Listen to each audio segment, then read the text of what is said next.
So, first question yeah. Ma'am, या ma'am जो first question arise होता है मैम लॉ स्टूडेंट्स के मन में कि Hmm. रिसर्च पेपर है क्या और मैम लॉ जर्नल्स है क्या, तो ma'am please answer this question. Yeah.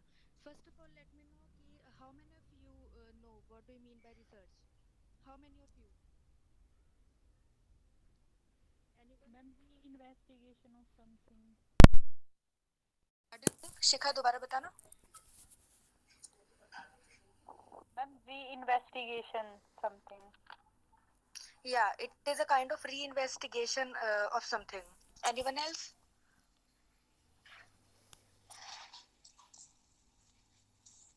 और कोई बताएगा रिसर्च क्या होती है?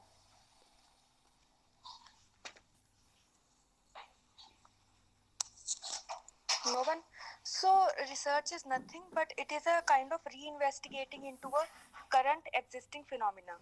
Okay, if you are going to study a present thing, that is if you are adding something new to the existing stock of knowledge.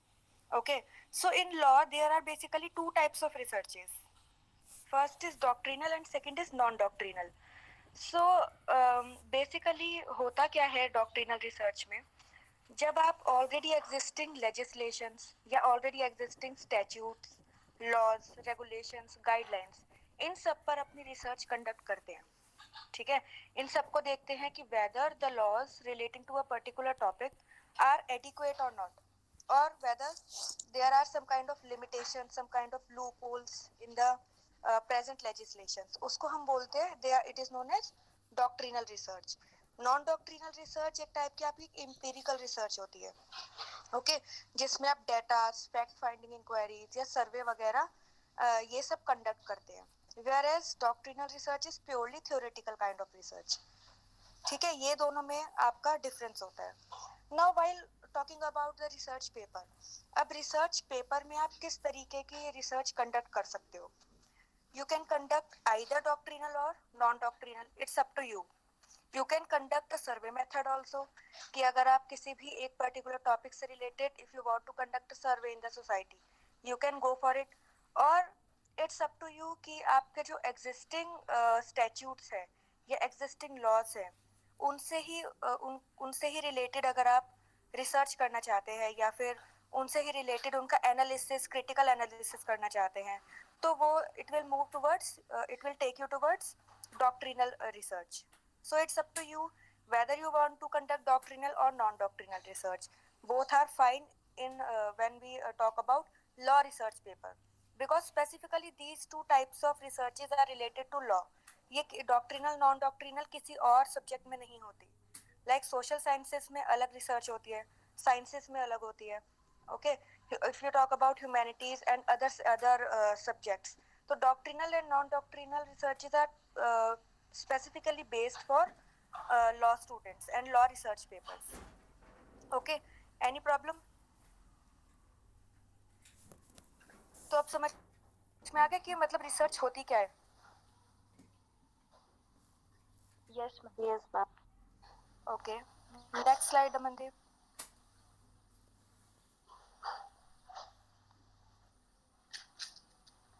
Ma'am so second question जो arise होता है ma'am, I get to know कि ma'am research paper होते क्या है, मेरे को समझ आ गया लॉ जर्नल और रिसर्च पेपर्स होते क्या है, but ma'am which topic should I pick for writing my first research paper, ma'am कौन से टॉपिक्स मैं चूज करूं उनको लिखने के लिए? Yeah, this is one of the most interesting question.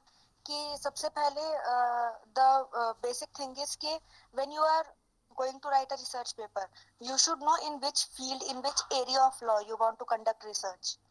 This is one of the most complicated question as well, because students को या कोई भी researcher है, not only students, उनको ये समझ में नहीं आता कि अगर हमारे को research paper लिखना है, then what should be the topic, whether it should be related to current problem or it should be related to already जिस पे बहुत सारी researches करी गई हो, क्या उससे related होना चाहिए, क्या टॉपिक ऐसा होना चाहिए कि जिस पर रिसर्च हुई ही ना हो।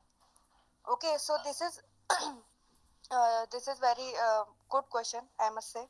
सो रिसर्च पेपर जब भी if you are thinking to write a research paper, always think कि पहली चीज, जिस टॉपिक पर ज्यादा रिसर्चेज ना हुई हो।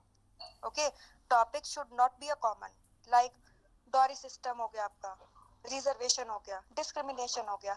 These are some of the topics which are very common to the society. If you are if you see internet and if you search the research paper related to these three topics, there will be n number of research papers you are going to see. So basically जिन topics पर सबसे ज्यादा researches हो रखी है, don't choose those topics, choose the topics which are rare, जिन पर researches बहुत कम है, जिन पर इंटरनेट पर मटेरियल तो है but it is not very large quantity of material is available on internet. Take the help of books, take the help of internet also in finding the data, in finding the concepts. Okay, so topic should not be a common one, it should be a rare one, because अगर आप rare topic पर research करेंगे, that research will be more relevant as compared to if you are going to conduct research on a common topic. Okay, next slide. Ma'am so third question which we generally हम आता है दिमाग में, when I start writing my first research paper and how much time should I give to it? Okay, so when can you start writing your first research paper? You can start writing your first research paper at any point of time. If you are in first year, you can write the research paper. If you are in fifth year, then also you can start writing a paper. Yeah. ठीक है. So at any point of time, you can grab the opportunity to write a research paper. And second question is, how much time should I give to it? Okay, so in writing a research paper, basically minimum you have to write 4 to 5 pages, minimum requirement of writing any kind of research paper. Up 4 to 5 pages are minimum requirement, then maximum you can go for 20 pages as well. But from 5 to 10 pages is the most common thing जो research paper लिखते हैं 5 से 10 pages के बीच में. Now it's up to you that how much time it will take for you to conduct the research. In one day, I think if you are giving only 1 hour in writing a research paper, so in 1 week you can write 5 to 10 pages. आप लोग आराम से लिख सकते हो.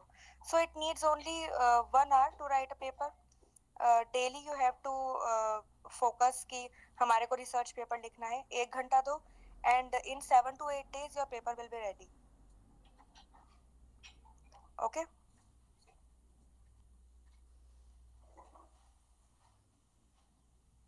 So ma'am, this is a very main and important question. What is the correct way of writing? There is any format? Yeah, what is the correct way of writing? Is there any format for writing the research paper? Yes, obviously there is a format of writing a research paper, and research आप कभी भी in a unsystematic way नहीं कर सकते, haphazard manner में नहीं कर सकते. It should be very systematic, and the research should be clear cut also. No ambiguous data should be there, no false information should be there, no false data should be there. Okay. Now if आपको ये तब समझ में आएगा if I will give you if I will present you one of my research paper. Amandeep, can you please turn off your screen? Yes ma'am, yes. So that I can share. Yes.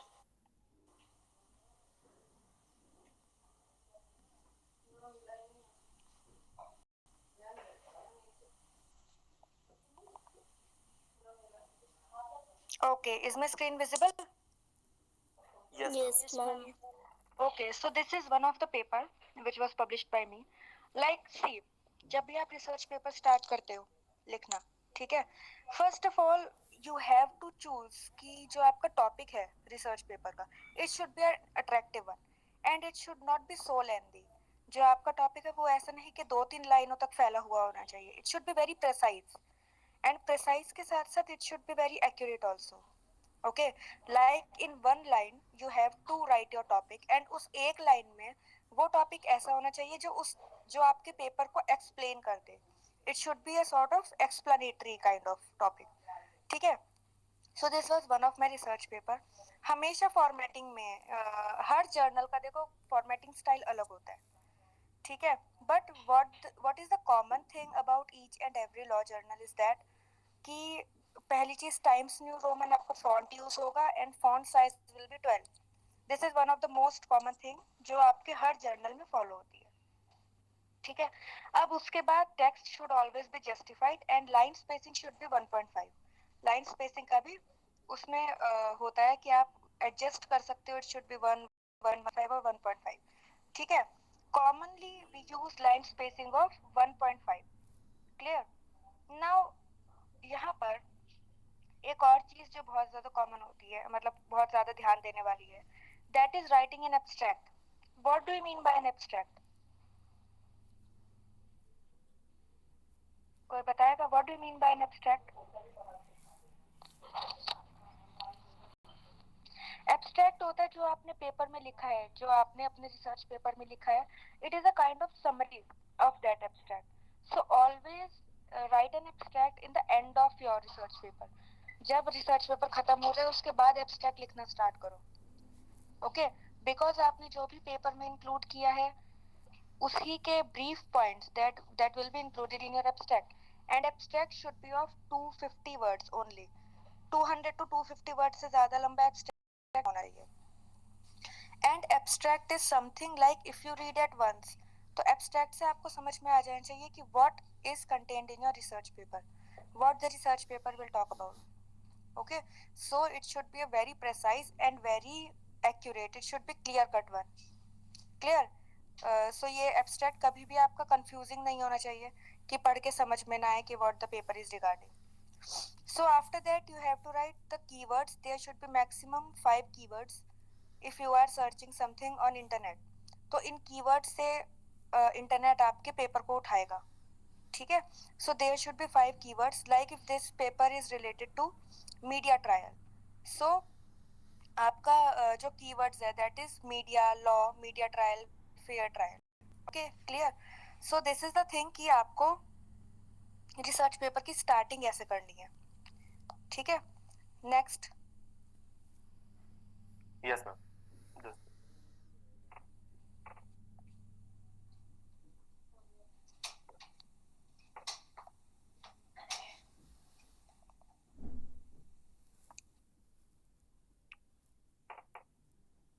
Ma'am, second question is what is the type of referencing? Yeah, what are the types of referencing and what are the different styles of referencing available? तो अब referencing style की अगर हम बात करें, so any one of you can tell me कि reference होते क्या है? What do you mean by reference? Do you people know what do you mean by footnoting? Footnoting और रेफरेंस पता है आप लोगों को क्या होते हैं? किसी को आइडिया हो?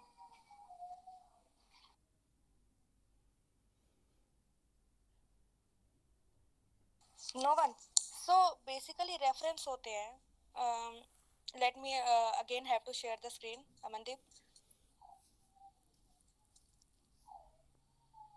Okay. So let me tell you कि what the reference is about. Reference होते हैं जैसे, हाँ जी बताओ, बोल रहा है कोई? देखो, this is a research paper, another research paper. ठीक है. अब इसमें मैंने हर रिसर्च पेपर में अगर आप इंक्लूड कर रहे हो कोई भी ऑनलाइन डाटा या फिर इंक्लूड कर रहे हो कोई भी डाटा जो आपने खुद कलेक्ट किया है, if you have collected the data और you have collected the data using any kind of online source, किसी ऑनलाइन वेबसाइट से आपने लिया है वो डाटा. ठीक है. सो वहां पर आपको एक ना फुटनोटिंग यूज करनी मैंडेटरी है. क्यों? Because it adds the authenticity कि आपने ये किस वेबसाइट से लिया है. ठीक है. ये ऑथेंटिसिटी बढ़ाता है आपके किसी भी चीज की. बिकॉज ऐसे तो अगर फुटनोटिंग रेफरेंस में गेट बंद कर दो. सो अगर आपका फुटनोटिंग और रेफरेंस नहीं है किसी भी टॉपिक में या किसी भी डाटा से रिलेटेड, सो इट मींस के that data is fake, that data is false, that is not true. So अगर आपके जो डाटा उसको आपको ऑथेंटिसिटी ऐड करनी है कि दैट, तो आपको वहां पर फुटनोटिंग डालनी मैंडेटरी है, सोर्स से लिया है. ठीक है. If you have conducted any kind of survey, then also you have to write कि आपने सर्वे मेथड कौन सा यूज किया है. ठीक है. If you have conducted some sort of interview also, then you have to write कि आपने इंटरव्यू किस तरीके का कंडक्ट किया है, how many people were there, and what was the sample size, what was the method of collecting the data. ठीक है. तो ये सब देना बहुत जरूरी है. सिमिलरली अगर आपने ऑनलाइन कोई भी चीज कलेक्ट करी, कोई भी डाटा आपने कलेक्ट करा है, so in that sense also you have to add a short footnote. And footnote का हमेशा जो आपका फॉन्ट होता है, इट शुड बी 10. ठीक है. 10 फॉन्ट साइज होना चाहिए एंड आपका टाइम्स न्यू रोमन चलता है. ठीक है. अब we were talking about styles of referencing. There are different styles of referencing. ठीक है. पहली चीज ये कि styles of referencing में आपका APA स्टाइल आता है. APA style is used in humanity. ठीक है. वैनकूवर स्टाइल आता है. वैनकूवर स्टाइल आपका फॉलो होता है साइंसेस में. Now we should talk about our law only because we all are related to law profession. तो इसमें आपका यूज होगा, सबसे कॉमन चीज है ब्लू बुक 19th एडिशन. ठीक है. ब्लू बुक 19th एडिशन या फिर ILI फॉर्मेट. ठीक है. दो चीजें यूज होती हैं. ठीक है. सो this is the citation format. Citation हो, फुटनोट और रेफरेंस हो, ये तीनों चीजें ना एक ही होती है. ठीक है. तो जैसे आपका ब्लू बुक 19th एडिशन है जो आपके लॉ में यूज होता है, ये these are some of the general rules. Like font size, font type should be Times New Roman, size should be 10, line spacing 1 होनी चाहिए. ये जो आपके रूल्स है ना, these are for footnoting. ठीक है. जो आप रेफरेंस दे रहे हो. उसके बाद है आपका, अगर आप किसी बुक से रिलेटेड आपने मैटर उठाया है, ठीक है, किसी बुक से you have taken some of the matter, then आपकी जो फुट नोटिंग है वो इस तरीके से होनी चाहिए कि उस बुक का वॉल्यूम नंबर सबसे पहले आएगा, then you have to write the name of the author, then you have to write the title of the book, and then page cited. Page cited means कि कौन से पेज नंबर से आपने वो matter collect किया है. If you have collected from matter from page number 40, then you have to write here 40. ठीक है. Then editors, translators, name, edition, cited year. इसमें आपका साइटेड ईयर आएगा कि कौन सा एडिशन था. कई बार आप बुक का पढ़ते हो ना, 7th edition, 8th edition, 9th edition, so that edition also you have to write. This was regarding the book. उसके बुक का जर्नल आर्टिकल्स, जो ऑनलाइन आपको जर्नल्स मिलते हैं, रिसर्च पेपर्स मिलते हैं, sometimes you collect data from there also. Okay. जैसे अगर मेरा पेपर आपको ऑनलाइन मिलता है, you have the right, you can collect the data from my paper also. लेकिन वहां पर रेफरेंस मेरा देना जरूरी है आपको. ठीक है. You can not copy the material from other research paper. ठीक है. किसी और के रिसर्च पेपर से आप मैटर डाटा आप डायरेक्टली कॉपी पेस्ट नहीं कर सकते. That will, because that is the work of copyright. So if you are copying any sort of data, any quotation from online article, you have to add a footnoting. You have to add a reference over there. ठीक है. So अब अगर आप online किसी का article में से चीज उठा रहे हो, उसमें सबसे पहले नेम ऑफ द ऑथर आएगा. If you have taken any kind of data from my paper, so यहाँ पर नेम ऑफ द ऑथर में मेरा नाम आएगा. देन टाइटल ऑफ आर्टिकल, जो आर्टिकल का मेरा main topic. Journal volume number, हर जर्नल का अलग वॉल्यूम नंबर होता है. ठीक है. सो जो हर ईयर या फिर क्वार्टरली चेंज होते हैं. लाइक अगर कोई जर्नल साल में 4 बार छप रहा है, तो उसके वॉल्यूम साल में कितने हो गए, 4 इश्यूज हो गए. ठीक है. उसके बाद है एब्रीविएशन ऑफ जर्नल. जर्नल की abbreviation, like international journal of law है. ठीक है. तो इसकी एब्रीविएशन हो गई IJL. So only abbreviation of journal you have to write. Then the page number which the article begins and page cited. Then bracket में आएगा ईयर. सो पेज नंबर जिससे आर्टिकल आपका बिगिन हो रहा है उस जर्नल में, and page cited, जिस पेज से specifically you have collected the data, that page number must have to be written there. Then in the bracket, in which year the paper was published. So ये जो आपका blue book 19th addition है, it gives you the rules that in which format you have to write the footnoting. Like you can clearly see कि newspaper articles का भी इसमें formatting दे रखी है कि if you are copying anything from any newspaper article then in this format you have to write the reference. Internet sources में पहले आएगा name of the author, then name of the author, name of the article in italics. One more thing that you have to keep it in your mind is that कि कुछ sources में you can clearly see कि बीच में कुछ कुछ italics में है. So name of the article it should be written in italics if you are using reference using internet medium. Then institutional owner of the domain, इसमें आ जाएगा आपका कि डोमेन नेम होता है ना, every website has a domain name. Know you all my आप सबको पता होगा ये चीज. यस और no, you people know what is domain name. ठीक है, सो डोमेन नेम का जो ओनर है उसका आ जाएगा यहाँ पर नाम. Then month date year time and URL. Month date year, ये इसका मतलब ये है कि आपको लिखना है on which date you have visited this page. If I am conducting a research और मैंने आज एक इंटरनेट सोर्स से डाटा उठाया, ठीक है, तो मैं यहाँ पर लिखूंगी कि टुडे इज 5 फरवरी. ठीक है, सो फरवरी 5 2022 at 11 am और at 10:30 am I have collected this data. Okay, यानी कि इस टाइम तक ये इस वेबसाइट पर प्रेजेंट था ये डाटा. ठीक है, then you have to write the URL. URL सब समझते हो, HTTP ऊपर लिखा हुआ आता है ना, that is the URL of every website. Then for case laws, most importantly because you all are a law students, तो आपको पता होना चाहिए कि how to cite an Indian case and foreign case law. ठीक है, case law जब भी आप लिखते हो, first of all write the name of the case, then name of the reporter. Name of the reporter आपका SCC भी हो सकता है, सुप्रीम कोर्ट केसेस. ठीक है, और भी बहुत सारे आपके लॉ से रिलेटेड रिपोर्टर्स होता है, AIR हो गए जैसे ऑल इंडिया रिपोर्टर. ठीक है, देन सबसे पहले आएगा name of the case, then bracket में आएगा आपका ईयर ऑफ द रिपोर्टर कि ये केस कौन से ईयर में रिपोर्ट हुआ था. ठीक है, then you have to write the volume number of that journal और article. Then reporter abbreviation like I have told you SCC, AIR, बहुत सारे और भी रिपोर्टर्स होते हैं लॉ में. Then first page, year of the decision if different from the year of reporter. Okay, then इसमें bracket में आएगा if इंडिया का अगर केस लॉ है then you have to write it is a case law of India. ठीक है, like for example Jabalpur versus Shukla. ठीक है, ये एक केस लॉ का नाम है. इसमें आप you can clearly see that it is written AIR. AIR is All India Reporter. Okay, so it was cited in the year 1976. 1976 में AIR में ये केस लॉ इंक्लूड हो गया था. SC मतलब सुप्रीम कोर्ट, मीन्स कि the verdict was passed by Supreme Court of India. ठीक है, 1207 is the page number on which you will find this case law.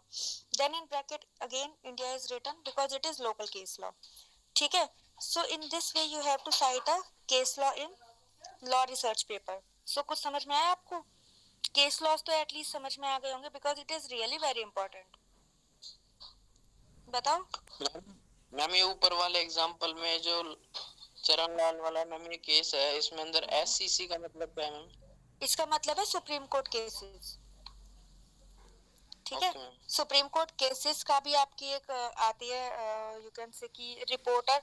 देखो अगर आप ऑनलाइन ढूंढोगे ना कि लॉ में रिपोर्टर्स कौन कौन से होते हैं, उसमें बहुत सारे एब्रिविएशंस आ जाएंगे. सुप्रीम कोर्ट केसेस होगा, ये भी एक काइंड ऑफ रिपोर्टर है. AIR हो गया ऑल इंडिया रिपोर्टर. ठीक है, इंग्लैंड रिपोर्टर भी होता है, ER भी आपको कहीं कहीं देखने को मिलेगा. ठीक है, सो दिस इज द रिपोर्टर्स जिसने वो जर्नल पब्लिश की है. ठीक है, आप कभी अपने यूनिवर्सिटी वाली लॉ लाइब्रेरी में गए हो? Have you people visited library? Law library नहीं, मतलब जो सेंट्रल लाइब्रेरी है यूनिवर्सिटी में. Yes ma'am. उसमें ऊपर लेफ्ट साइड में आपने कॉर्नर देखा, बहुत मोटी मोटी बुक्स पड़ी हुई हैं जिसमें. So these are the issues, वही इश्यूज हैं जो जिनकी मैं बात कर रही हूँ. ठीक है, that are the books of reporters. AIR के सारे पिछले 20 साल के सारे AIRs आपको मिलेंगे वहां पर. ठीक है, तो वहां पर you can find each and every case related to every topic. ठीक है, तो उसमें अगर केस लॉ ढूंढना है, how you will find the case, using this citation. ठीक है, इसमें वॉल्यूम नंबर भी है, नेम ऑफ द रिपोर्टर भी है, नेम ऑफ द ईयर भी है जिसमें केस स्टार्ट हुआ था, एंड पेज नंबर भी गिवन है।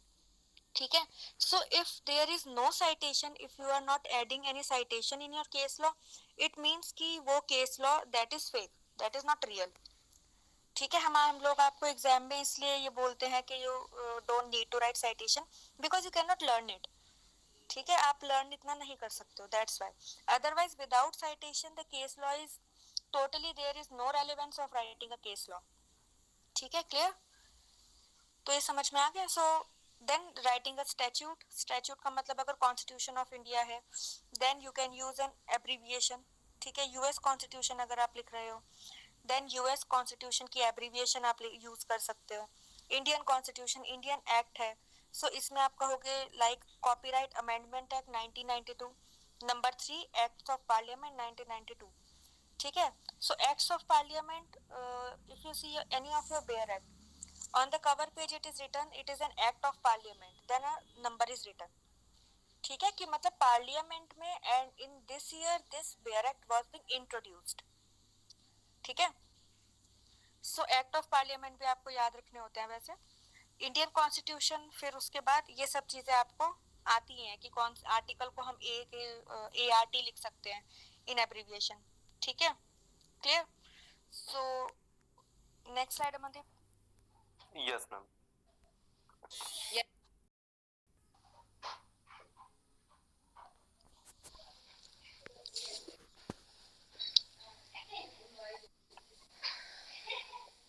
Ma'am, so next question is how to write a bibliography and the importance of bibliography.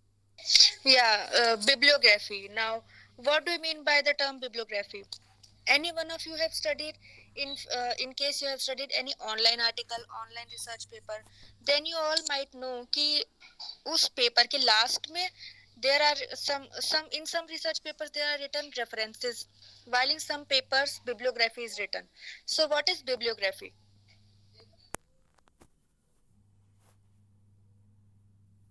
बताओ bibliography क्या होती है?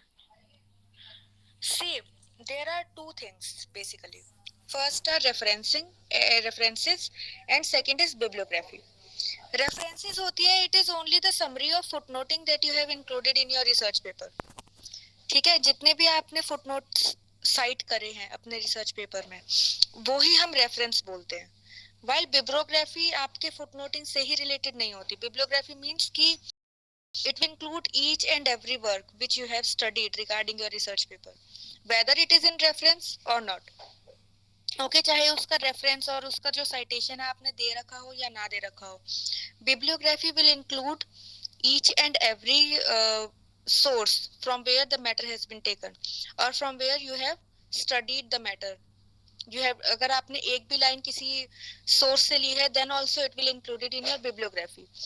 एंड रेफरेंसेस सिर्फ एक पर्टिकुलर पॉइंट तक लिमिटेड होते हैं, बिकॉज रेफरेंसेस होते हैं कि if you have taken a data from this source then you have to add a reference. This is only the reference. But bibliography होती है reference plus other sources is equal to bibliography. ठीक है, so bibliography is a term which is much wider than as compared to this references. ठीक है, so at the end of your research or at the end of your research paper you have to write a bibliography. That is, it will include each and every point कि आपने कहाँ से material search किया है. Apart from this bibliography, there is one more thing, that is bibliography. Bibliography will include each and every URL and domain name. ठीक है, जहाँ से आपने मटेरियल कलेक्ट किया है. So bibliography and bibliography, these two things need to be included at the end of your research paper. Why? Because again it will add credibility to your research. Okay, your research data is not fake, it is taken from these sources, so आपकी research को और authentic बनाता है. ठीक है, so bibliography, citations and footnoting, ये 3-4 चीजें होती हैं that should always be included in your research paper. Without these your research will not be considered as true and accurate. ठीक है, the information will be considered as false if you have not included these three things in your paper. Clear? Next slide. Yes. Is there और भी slides हैं? Yes, there's two more slides. ठीक है, करो.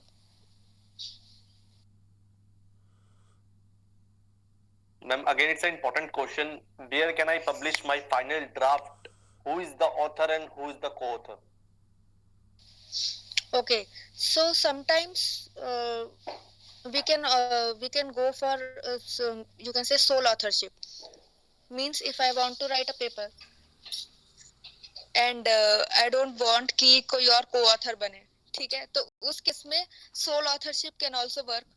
ठीक है, पेपर आप अकेले भी लिख सकते हैं एंड को authorship is also allowed, like you can include one को ऑथर और टू को ऑथर और थ्री को author also, but it also depends कि आप किस जर्नल में अपना पेपर पब्लिश करवा रहे हो. In many journals I have seen कि ओनली टू को authorship is permitted, not more than two, and in many journals I have seen कि there is no limit to include a co-author. उसमें कोई limit ही नहीं होती. There are people who write a paper and they have 10 co-authors also. ठीक है, 10 co-authorship के भी paper होते हैं, sole authorship के भी पेपर होते हैं. So it totally depends upon you that if you want to write a paper individually or you want to include a co-author also. Now second thing कि where can you publish. हाँ जी, कि where can you publish your final draft. So अगर आप research paper complete हो जाता है, so online there are many journals and which are UGC approved also and UGC unapproved also. Now it depends upon you कि आप UGC approved में छपाना चाहते हो या फिर यूजीसी सिंपल जर्नल्स भी बहुत सारे अवेलेबल होते हैं लॉ पर. Means if you are a student, then you can start writing your research paper, you can start publishing your research paper in unapproved journals also. They also have a weightage. It is not the thing कि सिर्फ weightage आपकी UGC approved journals में ही publish होकर आएगी. Okay, because you are a student only. ठीक है, अभी आप बहुत छोटे हो, so you can go for any journal like International Journal of Law है, ठीक है. IJCRT is also a journal, International Journal of Creative Research Thoughts भी है. IJCRT, IJRAR भी है, ठीक है. So these are some of the name of the journals which are not UGC approved but still they have the weightage. Why? Because main thing is you have published a paper. ठीक है, main चीज यही होती है कि आपने paper publish कर रखा है. Now if you talk about the UGC approved journals, then you have to search a small thing on your Google like UGC care list. ठीक है, सो उसमें यू हैव टू सर्च के how you have to create your id first, then you have to log in on that web page and then you can go for कि कितने सारे उसमें journals ऐसे हैं जो law से related है या फिर multidisciplinary है. Multidisciplinary journals means they can publish the research paper related to any subject like social sciences also, law also, humanities also. So these are the journals that we say कि these are multidisciplinary journals. ठीक है, so अगर आप UGC approved journals की बात करें, so some of the examples are शोध सरिता, okay, शोध संहिता also, and there are many other journals also like Wesleyan Journal of Law. Okay, these are some of the examples जो UGC care list में है. ठीक है, उनका process is a little bit complicated if we compare to UGC unapproved journals because they take approximately 6 to 12 months for publishing a paper. While we talk about कि जो UGC unapproved journals होते हैं, they hardly take 1 or 2 days in publishing a paper. ठीक है. Now second question here can be कि what is the fees of the journals, because each and every journal has its own fees. If you talk about unapproved journals, then also there can be a fees of from 500 to 2000. ठीक है, इनकी fees होती है 5000 से 500 से 500 से 2000 तक. And on the other hand अगर UGC approved है, they are more expensive as compared to unapproved journals. So वहाँ पर आपको फीस मिलेगी like 3000 4000.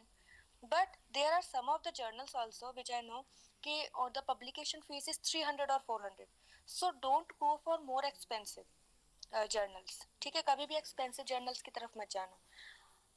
Only you just search some of the journals and then you see publication guidelines over there on that official website।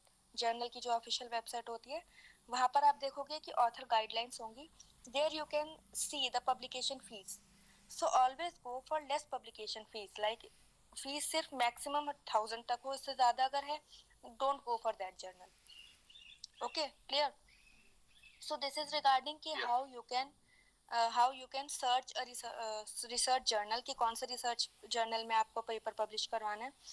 Writing method I have already told you, fees process I have already told you, and I have also told you कि author और को authorship में का क्या आपस में relation होता है and what is the relevance of writing. देखो, अगर आप एक ही पेपर, चाहे वो 3 ऑथर मिलके लिखो चाहे वो एक ऑथर लिखो, दोनों का ना रेलेवेंस एक ही रहता है, ठीक है? रेलेवेंस पर उस पर कोई फर्क नहीं पड़ता। The research paper will have equal importance, ठीक है? ऑथर की और को ऑथर की दोनों की इक्वल इम्पोर्टेंस होती है।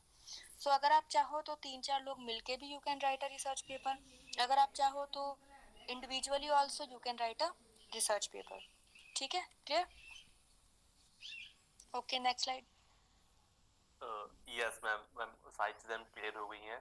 Now we are come to our last and final thing, like if audience want to ask any question from there regard they can ask.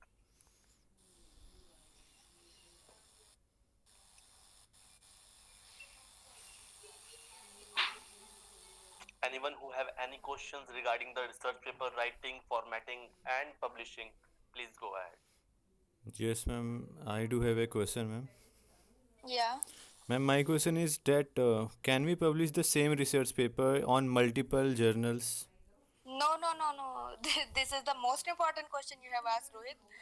You cannot publish your paper on multiple journals, in multiple journals, and on multiple websites, because once you have published a journal, ठीक है? एक अगर मैंने एक paper लिया, ठीक है? I have written a paper, मैंने वो एक जर्नल में पब्लिश करवा दिया, ओके?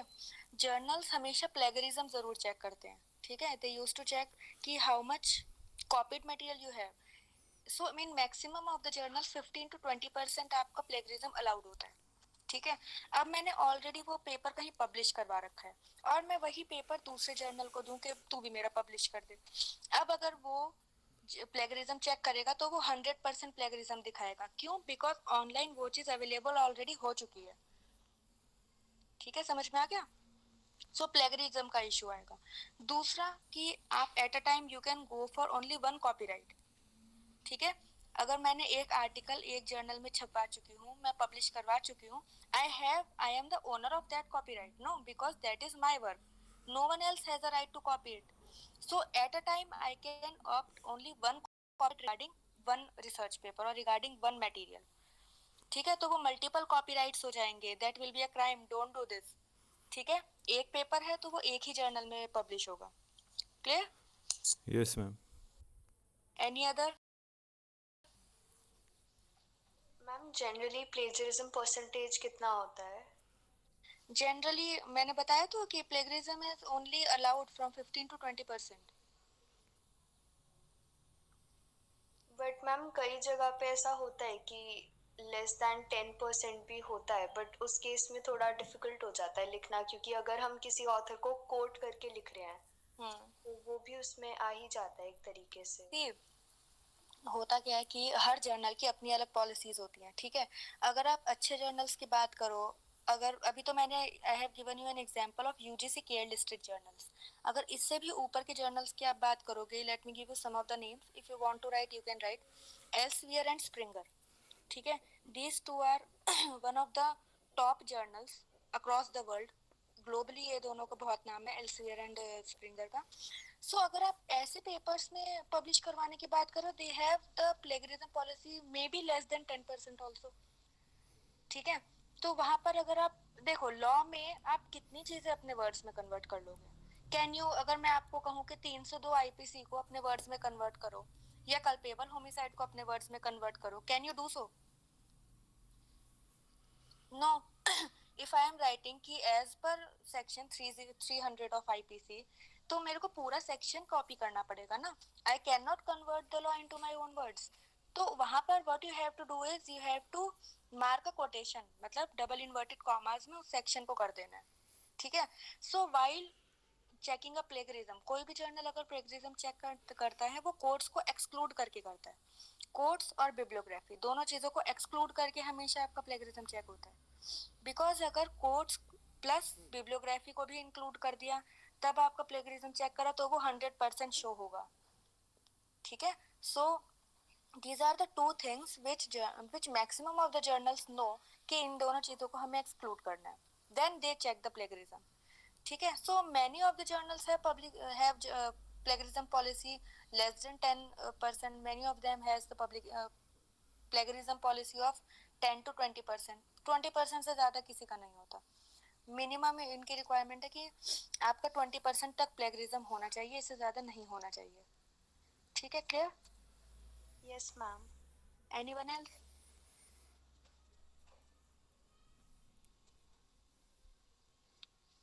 किसी और को कोई क्वेश्चन पूछना है?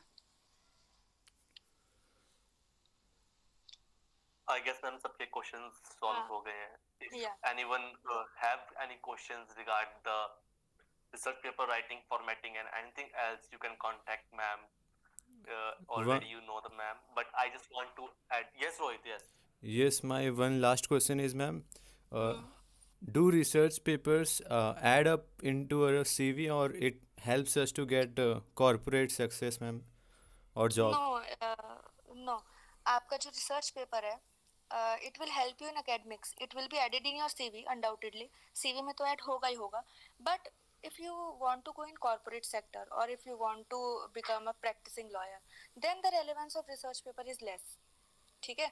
But if you want to go in academics, you want to pursue LLM after LLB, ठीक है, आप एकेडमिक्स में टीचिंग लाइन में जाना चाहते हैं, then the weightage of writing research paper is very high.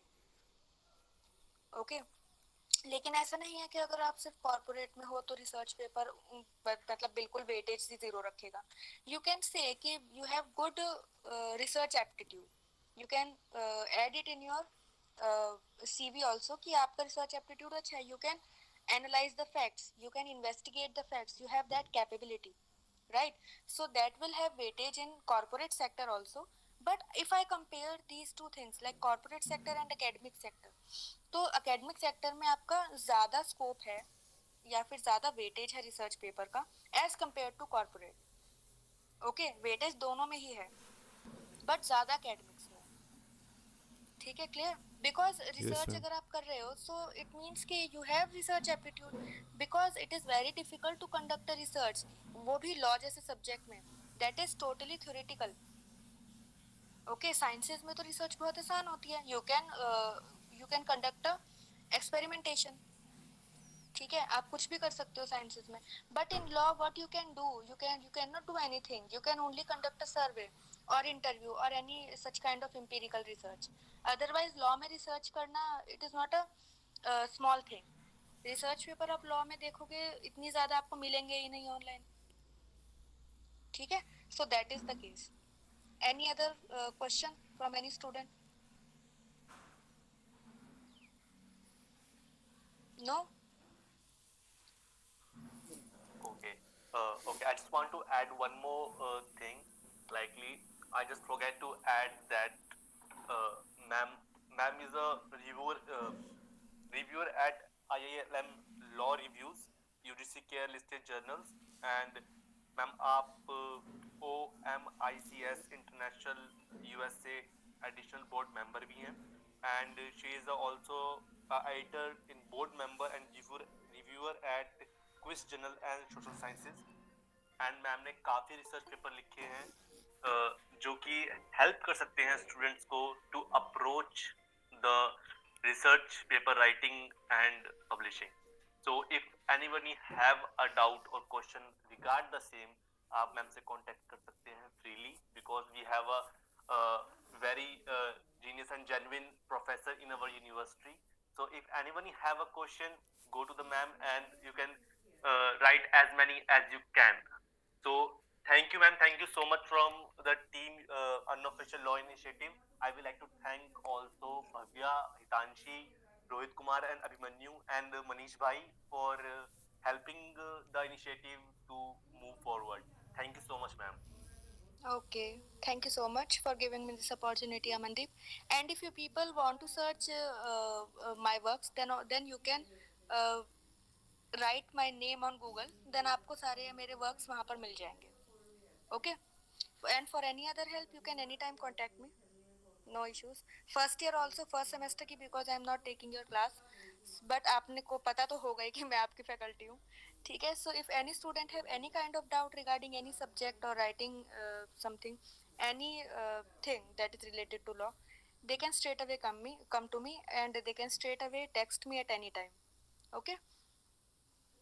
Thank you so much, ma'am. Thank you. Okay. Thank you, Amandeep.